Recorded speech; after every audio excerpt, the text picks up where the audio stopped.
Bom, Obrigado. foi uma manhã desafiante, como desafiantes são as manhãs de todas estas mulheres. Sim, nós quisemos hoje de manhã vir mostrar um Portugal invisível, um Portugal que ninguém vê porque se levanta antes de toda a gente se levantar, começa a trabalhar e limpa os sítios onde os escritórios, os serviços públicos, onde depois as pessoas vão trabalhar. Há todos os dias milhares de pessoas que se levantam às 5 da manhã para apanhar os transportes, são as pessoas que trabalham por turnos, são as pessoas que fazem o trabalho doméstico, são normalmente as pessoas com vidas mais difíceis, que ganham salários mais baixos, que se reformam mais tarde, porque não conseguem ter um salário que lhes garanta o acesso à reforma.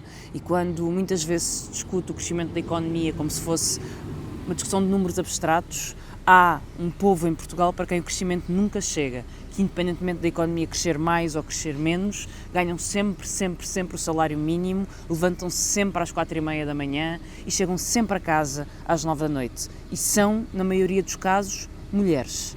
A legislação que foi feita para abranger o serviço doméstico também para a reforma não é suficiente. O Bloco de Esquerda tem feito um trabalho pelos direitos do serviço doméstico, das trabalhadoras que fazem o serviço doméstico. São mulheres, maioritariamente, são muitas vezes migrantes, mas não só, e ficaram sem direitos e foram esquecidas na lei ao longo dos anos. Nós temos vindo a procurar que essa lei reconheça o trabalho doméstico, que garanta direitos a essas mulheres, contratos, descontos para a segurança social, que garanta baixas quando precisam, salários mínimos que possam ser compatíveis com a sua vida e também com o salário mínimo do país. Temos feito um movimento. A Anabela Rodrigues, que está aqui connosco hoje, tem trabalhado muito também com estas mulheres e temos-las acompanhado, levámos-las à Assembleia da República várias vezes, porque queremos e estamos empenhados nesta campanha, mostrar o país real, mostrar um país que trabalha. Uma medida concreta que fosse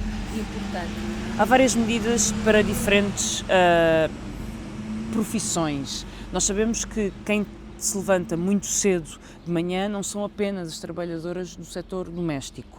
Nós temos, além do serviço doméstico, em que temos procurado, e a Anabela poderá falar melhor sobre estas propostas, garantir um salário mínimo, garantir que há estabilidade do contrato e, portanto, que não vigora a informalidade, podendo as pessoas vir para a rua sem qualquer razão, porque são trabalhadoras e precisam de ter acesso a um contrato e precisam de ter descontos para a segurança social e precisam ter um salário mínimo. Para além disso, há uma outra preocupação que temos tido com quem faz trabalho noturno e quem trabalha por turnos, para poder aumentar o subsídio por turnos, para poder garantir o acesso à reforma antecipada, porque as pessoas têm direito a descansar depois de uma vida a trabalhar ao contrário do relógio, para poder garantir descanso obrigatório. Nós queremos olhar para quem tem os trabalhos mais difíceis, que é a maioria das pessoas, para quem tem trabalhos muito difíceis e ganha muito pouco. Queremos que a campanha seja sobre elas e queremos apresentar formas de aumentar o salário. E aumentar o salário quer dizer, obviamente, ter melhores serviços públicos, melhores transportes, melhor saúde, porque estas são as pessoas que dependem do Serviço Nacional de Saúde, que dependem da escola pública para os seus filhos poderem estudar e poderem ter uma vida melhor que os pais tiveram, muitas vezes, quando vieram para Portugal à procura de um futuro para si e para os seus filhos. Mas precisam de salário e de condições de trabalho. Todos nós precisamos disso. E respeitar quem faz turnos, aumentar os salários, garantir os direitos do serviço doméstico, garantir a estabilidade dos contratos, garantir salários mais altos.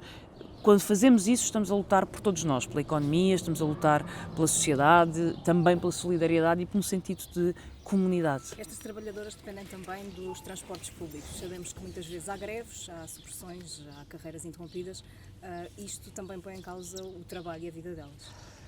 Todos os trabalhadores têm em comum em Portugal o facto de trabalharem muito, trabalha-se muitas horas em Portugal e de muitas vezes não receberem de acordo com o esforço que fazem nesse trabalho. Para um país onde se ouve falar tanto de meritocracia, ninguém me convence que alguém tem mais mérito na sociedade portuguesa que uma mulher se levanta às 4h30 da manhã e apanha 3 autocarros para limpar 3 casas ou 3 instituições e volta a casa às 9 da noite para cuidar dos seus filhos. Esta certamente será a mulher com mais mérito da economia portuguesa e nem por isso deixa de ganhar o salário mínimo nacional e de muitas vezes ter de trabalhar para lá da reforma para se poder sustentar. São estas pessoas a quem a extrema-direita diz voltem para a vossa terra, são estas pessoas que toda a direita espezinha dizendo que não têm mérito para vingar na sociedade. E nós queremos dar-lhes voz, queremos dar-lhes visibilidade. E são todas. São as mulheres que trabalham nas limpezas e são os condutores dos autocarros. São as mulheres que trabalham nas limpezas e são quem trabalha nos comboios e luta por melhores condições de trabalho. Nós precisamos ter melhores transportes para quem trabalha, para toda a gente que trabalha em Lisboa. E lutamos por isso. Muitas destas mulheres empregadas domésticas trabalham em casas da classe média. Acha que a classe média está disponível para pagar melhores salários? E pergunto-lhe qual é que é o valor que estima na antecipação das reformas para quem trabalhava por turnos, como acabou de sugerir. Até há pouco tempo não havia sequer ou os mínimos que eram pagos. Até há pouco tempo as trabalhadoras domésticas tinham um salário mínimo que era inferior ao salário mínimo para todos os outros trabalhadores. E, portanto, estamos a falar de condições de trabalho que não são equiparáveis sequer. Era um estatuto de segunda e, em muitos aspectos na lei, continuam a ter um estatuto de segunda e muitas vezes o trabalho é informal, não é reconhecido e tem salários abaixo do salário mínimo. Nós não podemos ter uma economia que depende de um trabalho invisível, seja no trabalho doméstico como em muitas outras profissões, que é mal pago. E vemos isso na restauração, vemos isso no trabalho doméstico, por isso é que a maior parte dos trabalhadores em Portugal ganha até 1000 euros. Isto é Portugal, isto é quem trabalha em Portugal, estas são as pessoas que trabalham em Portugal. Quando muitas vezes falamos sobre direitos das mulheres, quando muitas vezes falamos sobre as mulheres poderem chegar a cargos de topo, a cargos executivos nas empresas, a lugares de administração das empresas, raramente pensamos que para as mulheres poderem chegar a lugares de topo nas empresas, há outras mulheres que fazem o trabalho doméstico pago e às vezes mal pago nessas casas. É só por isso que as mulheres conseguem chegar a lugares de topo nas empresas, mas são sempre as mulheres a fazer o trabalho doméstico e são sempre as mulheres a fazer o cuidado informal. E é preciso reconhecer esse trabalho, reconhecê-lo na sociedade e reconhecer que é trabalho e que tem que ser valorizado.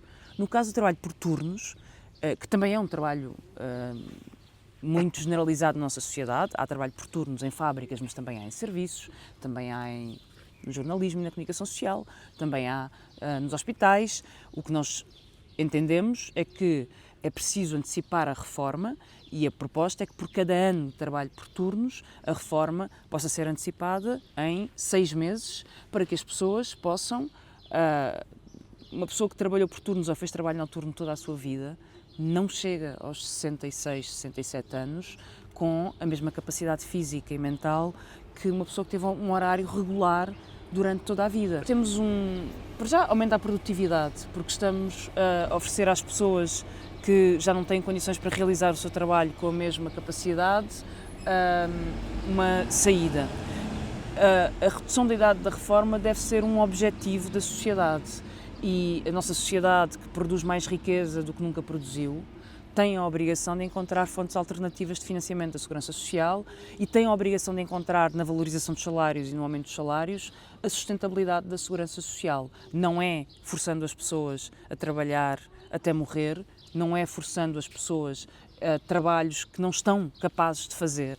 Uma pessoa com 67 anos não consegue andar com uma câmara às costas 8 horas por dia. Não consegue.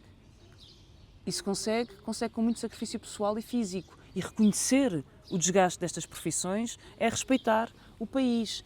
E é por isso que, por exemplo, quando criámos um imposto sobre o património imobiliário de luxo, o IMI, o adicional ao IMI, esse imposto é direcionado à segurança social. O que quer dizer que o património especulativo e imobiliário de luxo, que é pago por uma minoria da minoria da minoria da minoria da minoria que tem património de luxo, está a servir para pagar as pensões de quem trabalhou uma vida inteira e tem direito a reformar-se mais cedo. Fala também das reformas. Eu queria só fazer-lhe uma pergunta sobre um comentário ontem do Primeiro-Ministro que diz que o PSD e o CDS já fizeram as pazes com os pensionistas. Ontem também Cavaco Silva saiu em defesa de Luís Montenegro. Como é que vê toda esta espécie de regresso de uma direita e será que os pensionistas já se esqueceram de alguma forma de algumas medidas assim? Nós temos 2 factos caricatos, que é Cavaco Silva a testar a ética de Luís Montenegro E o segundo é Passos Coelho entrar na campanha para celebrar a reconciliação do PSD com os pensionistas, como se este país não se lembrasse que o PSD cortou pensões. E já agora aproveito também para recordar que nesses tempos idos de 2015 o PS queria cortar pensões, o PS queria congelar pensões, o PSD queria cortá-las e foram os deputados do Bloco de Esquerda que descongelaram a lei das pensões e trouxeram para Portugal um novo normal, digamos assim, que é que as pensões são atualizadas todos os anos. Cavaco Silva está a Ontem- testar a ética de Luís Montenegro e como é que Mariana Mortágua acha que está a ética de Luís Montenegro? O que eu digo é que acho estranho que Cavaco Silva teste a ética de Luís Montenegro. Eu lembro-me do caso BPN, lembro-me do caso BES e, portanto, estas lições de ética e moral por parte de Cavaco Silva parecem-me sempre muito irónicas. Quanto a Luís Montenegro, eu acho que já disse tudo o que tinha a dizer sobre essa questão. Ontem à noite, Rui Tavares voltou a insistir, a desafiar todos os partidos de esquerda para assumirem se estão ou não disponíveis para integrarem uma coligação governamental, uma nova geringonça, mas tinham que o assumir. Aceite esse desafio. Em 2015, o Bloco de Esquerda descongelou as pensões porque sempre estivemos à altura das nossas responsabilidades. Fizemos-lo há 10 anos e vamos fazer em 2025, mas não falamos de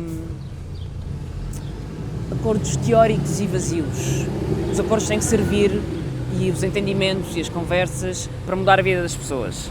Nós levantamos às 5 da manhã para mostrar o trabalho do serviço doméstico, das mulheres que fazem trabalho doméstico, das pessoas que fazem trabalho por turnos e fazemos uma campanha a falar sobre habitação porque queremos mudar a vida das pessoas, porque queremos melhorar as condições de vida em Portugal.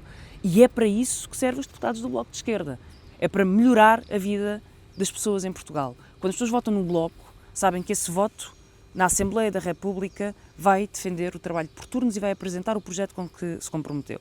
E vai defender os tetos às rendas e apresentar o projeto com que se comprometeu, e vai propor aumentos salariais, e vai propor a lei do serviço doméstico para proteger estas trabalhadoras, e vai propor formas de taxar as grandes fortunas também para proteger a segurança social. E esse é o nosso compromisso. Então, o voto no Bloco vale isso, vale tudo isso. E a garantia de que seremos solução. Sempre. Sempre.